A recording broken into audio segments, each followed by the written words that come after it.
Olá, sejam bem-vindos a mais um AnfáviaCast. Esse é o podcast da Anfávia que trata de temas estruturantes do setor automotivo. E sempre trazemos aqui pessoas que têm influência em todo o ecossistema automotivo. Eu sou Igor Calvé, diretor executivo da Anfávia, e hoje a gente tem a satisfação de conversar com o nosso presidente, Márcio Lima, e também com o amigo, professor, presidente da Embrapi, Álvaro Prata. Professor Álvaro Prata, muito bom tê-lo aqui, seja muito bem-vindo. E queria começar essa conversa de hoje falando um pouco da sua trajetória e passando imediatamente para você. Você é um graduado, mestre e doutor em engenharia mecânica. A priori tem a ver com o setor automotivo, mas sei que a sua área de especialização é outra e passou por vários cargos na administração pública. Segundo consta, mais de 40 anos na Universidade Federal de Santa Catarina e ainda foi, pelas minhas contas, umas 4 vezes secretário no Ministério da Ciência e Tecnologia, uma das quais tivemos o prazer de trabalhar juntos, embora em locais diferentes. Professor Álvaro Prata, como é essa trajetória tão longa na engenharia e como é que isso te habilitou a chegar onde você está hoje como presidente da Embrapi? Igor, muito obrigado por essa oportunidade que você me dá. Fico muito feliz de estar aqui com você, com o presidente Márcio, e quero dizer que eu sou uma pessoa que sempre tive muita sorte. Começar nascendo na família que eu nasci. E isso num Brasil, que é um país muito desigual, já é um grande trunfo, né? Porque se o sujeito, coitado, dá azar de nascer errado, vai remar muito e ter muita dificuldade. Meu pai, uma pessoa com uma grande experiência, um médico muito bem sucedido, desde cedo nos mostrou o valor da educação, do esforço e permitiu que nós nos expuséssemos a muitas coisas, inclusive uma agenda brasileira intensa, uma agenda internacional. Ele morou em outros países também e nós, desde cedo, tivemos essa convivência. E, então foi natural me interessar pela engenharia. A medicina é muito parecida com a engenharia, diferente de outras profissões. A engenharia e a medicina foca na solução do problema. O bom médico precisa de biologia e química, o bom engenheiro precisa de química, biologia, física. E eu gostava de estudar, não foi difícil optar pela engenharia mecânica. Tive a felicidade de estudar na Universidade de Brasília, que tinha um currículo muito flexível, impressionante o currículo flexível, a ponto de que você não tinha uma estrutura formal a seguir, e eu me interessei desde cedo na engenharia mecânica pela área de energia, termodinâmica, mecânica dos fluidos, transferência de calor. Tem a ver com o setor automotivo. Tem a ver com o setor automotivo, claro. E depois que eu fiz as matérias da área de energia, eu fiquei com a curiosidade de saber o que acontece com a energia elétrica, que eu conhecia pouco. Aí eu fui para a engenharia elétrica e fiz as matérias ligadas à parte elétrica. E aí, retornando a essa felicidade, a UNB, quando você decide que já estudou o suficiente, ela fala o seguinte: olha, você tem que se formar. E eu, para me formar em engenharia mecânica, eu precisava fazer algumas matérias da área de fabricação, materiais. Para me formar em engenharia elétrica, eu precisava fazer algumas matérias da área de eletrônica, controle. Eu olhei e falei assim, por que não estudar as duas coisas, né? A UNB tinha os cursos de verão, eu acabei me formando em elétrica e mecânica. O passo seguinte era fazer um mestrado, gostava de estudar. Fui para Santa Catarina, outra felicidade. A engenharia de Santa Catarina é extremamente forte. Nós estamos falando de uma faculdade de engenharia que tem hoje 5.000 alunos, né? E lá uma interação muito forte com o setor industrial, setor produtivo. O setor industrial de Santa Catarina é diferenciado, né? As multinacionais. Hoje começa a ser um pouco diferente, mas na época as grandes multinacionais eram de lá. E eles tinham uma ligação muito forte com a engenharia mecânica. Fui para o exterior, continuar os estudos, fazer um doutorado, e o passo natural era voltar para a universidade. Constituímos um grupo forte de pesquisa lá, interagindo com a indústria. E isso me qualificou muito como engenheiro, porque até então eu era muito acadêmico, né? Pegando esse ponto aí, professor, quando o senhor fala da experiência de vida, da experiência na academia, da formação, que é uma formação brilhante, fala um pouco como foi a passagem como secretário. Na verdade, não foi uma vez secretário, né? Foram várias vezes que ocupou a posição como secretário. E isso é um desafio muito grande, porque uma coisa é ter o apreço, ter um gosto pelo estudo, pela formação, e a outra é estar como secretário, administrando uma pasta tão importante como a que o senhor conviveu aí durante muitos anos. Conta um pouco para a gente quais foram os principais desafios e como foi essa experiência de estar como secretário e contribuir para o país. Obrigado pela pergunta, e riquíssimo, né? Você poder olhar o país de uma maneira integrada. Eu atuei como consultor, pesquisador, fazendo os projetos de pesquisa em Santa Catarina. Em função dessa atuação, me tornei pró-reitor de pesquisa e pós-graduação da universidade e, num segundo momento, reitor da universidade. Tive a oportunidade de ver as coisas ampliadas. Quando fui convidado para ir para Brasília, num primeiro momento, secretário nacional de Desenvolvimento Tecnológico e Inovação, passei a olhar o Brasil com essa... Quando foi isso? Isso foi em 2012. Uhum. E era uma secretaria muito forte nessa época, lá com o ministro Marco Antônio Raupp. Os 4 secretários, Carlos Nobre, que hoje é autoridade em mudanças climáticas, Vigílio Almeida, que é autoridade em tecnologias da inovação e as TICs, né, e a comunicação, enfim, e eu próprio, os 4 secretários, membros da Academia Brasileira de Ciência, quer dizer, conhecia muito o mundo científico e estava a serviço de políticas industriais. Então, desafios grandes, mas penso que criamos uma série de inovações e uma das coisas que fizemos, inclusive nessa minha época, foi desenhar a Embrapi. Toda vez que a gente fala no Brasil, a gente coloca a competitividade do Brasil, como a gente vai batalhar para ter competitividade, e a gente sabe que a inovação é fundamental, pesquisa é fundamental. O Brasil hoje investe em inovação, de fato, nós temos um DNA para inovar, nós temos um ambiente propício para pesquisa e desenvolvimento e para inovação? Eu não tenho dúvida que sim. Posso adicionar, então? Tá. Temos esse ambiente e as instituições estão preparadas para ajudar o setor privado nesse processo de competitividade? Tenho plena convicção que sim. Você desenhou uma série de programas no MIDIC e nós começamos a colher os frutos desses programas. Eu não tenho dúvida que há uma revolução em curso e que nós vamos colher os benefícios dessa revolução. A sociedade tem se transformado. O brasileiro é extremamente criativo, extremamente criativo. O brasileiro é um grande empreendedor. O que nós precisamos fazer é deslocar essa capacidade empreendedora do brasileiro para o empreendedorismo que envolve tecnologia, que é o empreendedorismo qualificado. Isso é um pouco dificultado no Brasil em relação a outros países por algumas características. Nós somos muito desiguais. Então, na hora que a gente olha para o Brasil, que venceu essas desigualdades e se qualificou, seja do ponto de vista educacional, seja do ponto de vista de motivação, essa população reduz muito. Nós temos 200 milhões de habitantes, mas nós temos um dos países mais desiguais do mundo. A América Latina tem um país mais desigual que o Brasil, que é a Suriname. Então esse problema da desigualdade é um problema que precisa ser resolvido e que dificulta uma série de coisas, porque as pessoas, a educação, ela tem vários propósitos, e um deles é lhe qualificar como cidadão.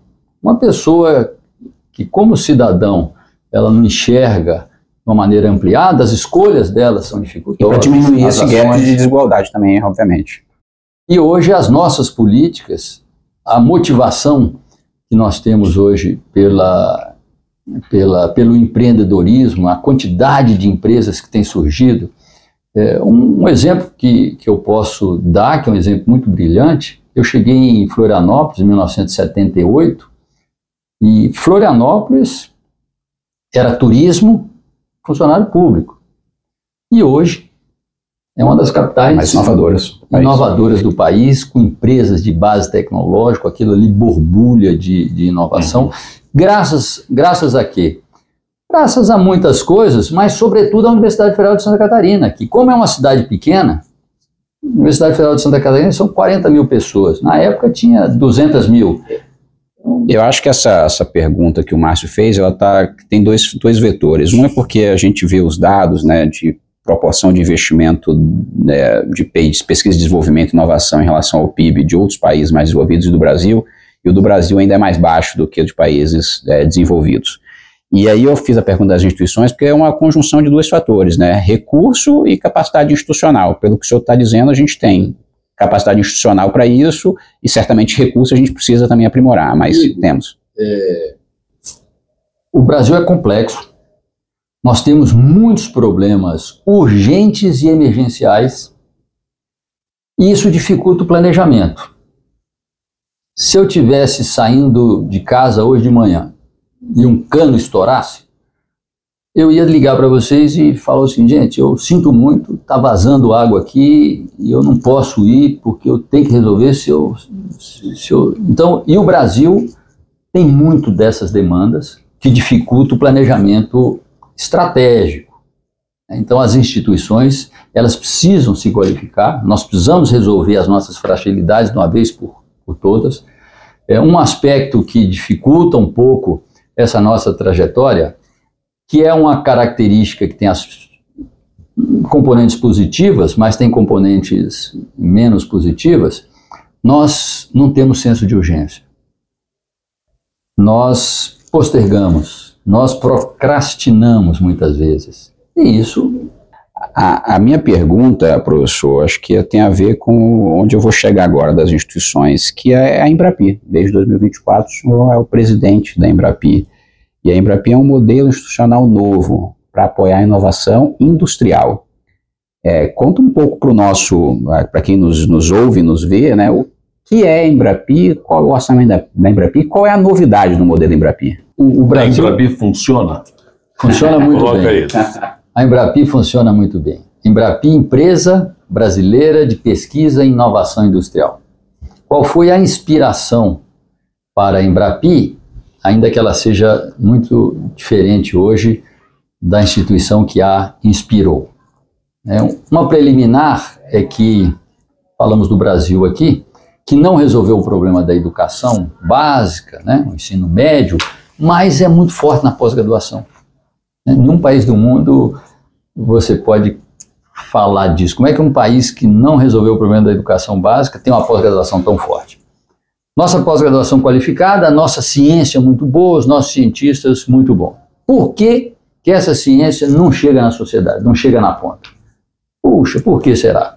A Embrapi vem preencher essa lacuna. Mas tem um setor onde a ciência chegou e chegou com força, que nós sabemos qual que é, agricultura e pecuária.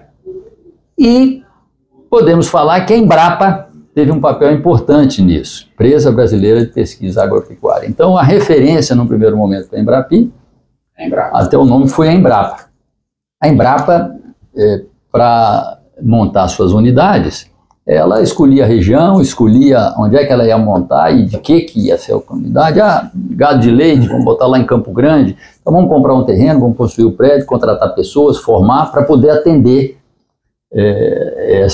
a questão do gado leiteiro. A Embrapi não tinha esse tempo.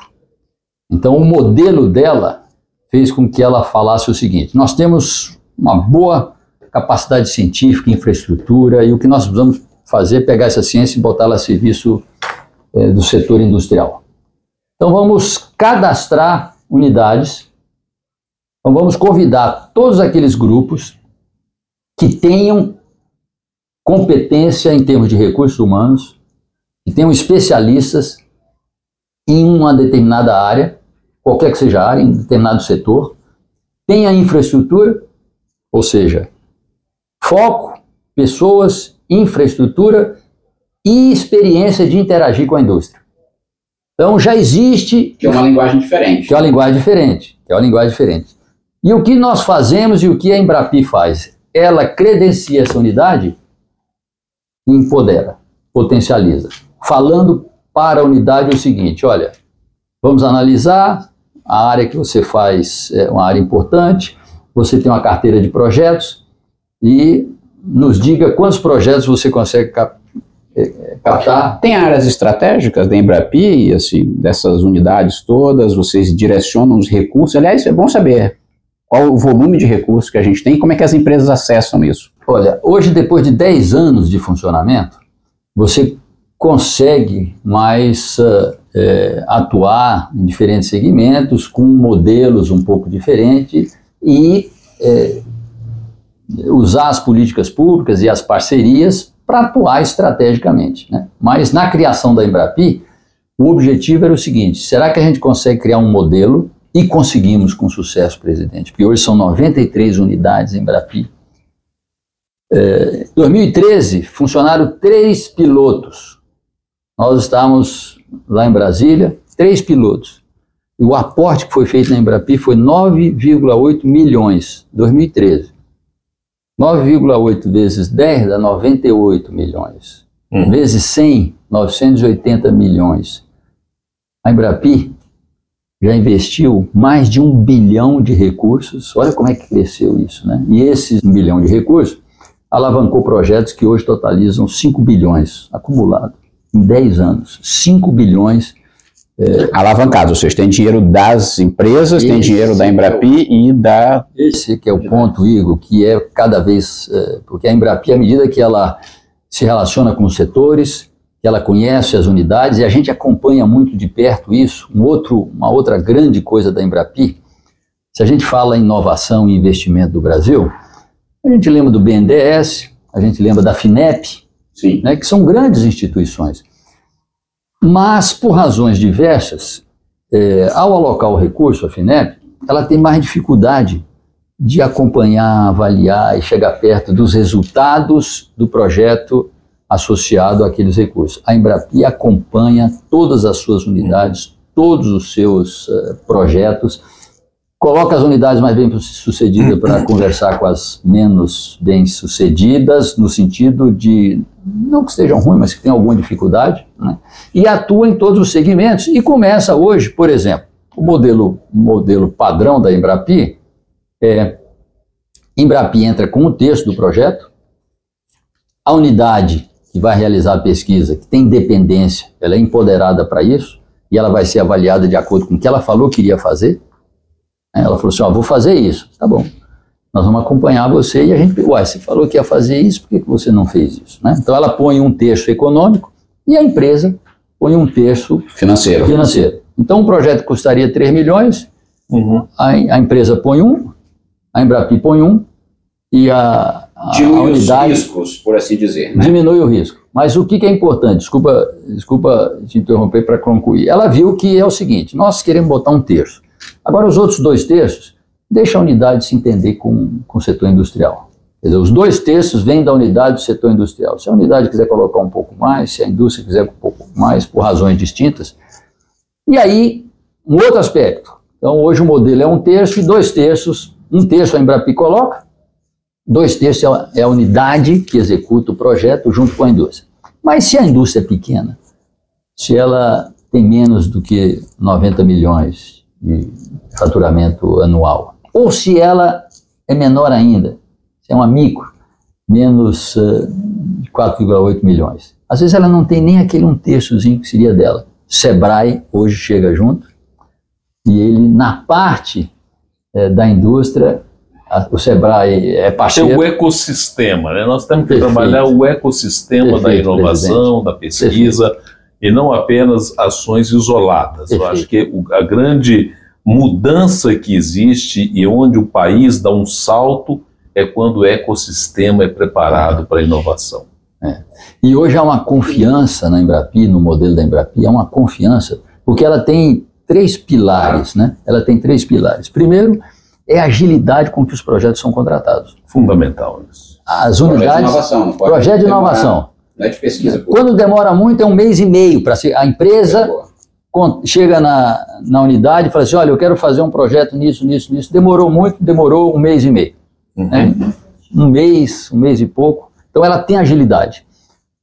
Nós cobramos essa agilidade das unidades. Do lado da Embrapi, que é o recurso, que é essa coisa toda, dar a parte dela, acompanhar, zero burocracia. Ela é enxuta, se apoia em profissionais extremamente qualificados, que conhecem os setores, e uma equipe muito enxuta que dá essa burocracia. No setor automotivo, como é que tem sido a atuação da Embrapi? Tem algum caso importante de coisa que foi desenvolvido com esses projetos? Muitos, né? Muitos, né? Dessas 93 unidades Embrapi, 38 delas atuam junto ao setor automotivo, nos mais diferentes tipos de projetos. Então, há projetos onde a contribuição é uma contribuição mais singular, mas há projetos mais ampliados. Por exemplo, um grande tema hoje do setor automotivo, veicular, é a questão das baterias, né? Então, nós temos um belíssimo projeto com o Senai. Aliás, temos belos projetos envolvendo o Senai. Um deles é a bateria de lítio, né? E nós estamos prontos para colocá-la no mercado. Um outro belo projeto, grande parte dos veículos tem uma série de polímeros, e o pessoal mais novo às vezes não se dá conta que você deixa aquele polímero no sol e ele não estraga. Deixa um plástico no sol meia hora para você ver o que vai acontecer com esse plástico. O pessoal mais antigo comprava o carro e o painel arrebentava tudo porque o plástico estragava. Então hoje os polímeros têm uma resistência enorme, e a questão da reciclagem, o aproveitamento desses polímeros, hoje é um outro belíssimo projeto. Baterias, polímeros, reciclagem, uma série de assuntos que interessam ao setor automotivo. Eficiência, e aí nós podemos ir para a descarbonização. Eu vou pedir que o nosso presidente encerre com você, mas queria já, antes de passar para ele, agradecer muito a sua presença aqui pelo papo que nós tivemos. Muito obrigado, presidente. Muito obrigado, professor. Obrigado, Igor. Esse é um bate-papo muito importante para nós do setor. Nós estamos empenhados em apoiar esse ecossistema da inovação, também buscando as instituições, as universidades, a academia cada vez mais próxima do setor, e a pesquisa, a inovação é fundamental. A Embrapi tem um papel de destaque em todo esse processo, e a sua presença aqui é muito importante para todos nós. Então agradeço em nome de todas as nossas empresas. Muito obrigado, desejando muita sorte para a sua gestão à frente da Embrapi. Muito obrigado. Muito obrigado, presidente. Muito obrigado, Igor. E eu quero renovar aqui a parceria que nós precisamos ter, porque com alguns dos programas, o programa Mover,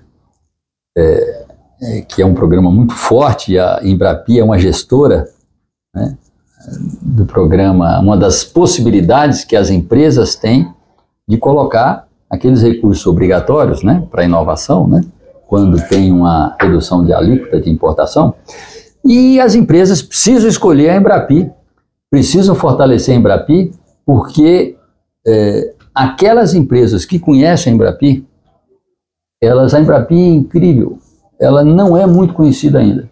Uma pesquisa que nós fizemos mostra que 8% do setor industrial conhece a Embrapi.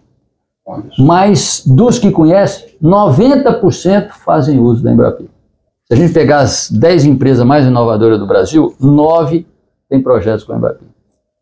Pegar as 20, 16 têm projeto com a Embrapi. Mas nós precisamos nos fortalecer, que é fortalecer esse modelo. Então o nosso sucesso é o sucesso de vocês também. Muito obrigado, professor. Só falar aos aqueles que nos ouvem, que esse foi mais um episódio, né, do nosso AnfavECast, e pedir que todos vocês continuem nos seguindo nos nossos canais no Spotify e também no YouTube. Abraço.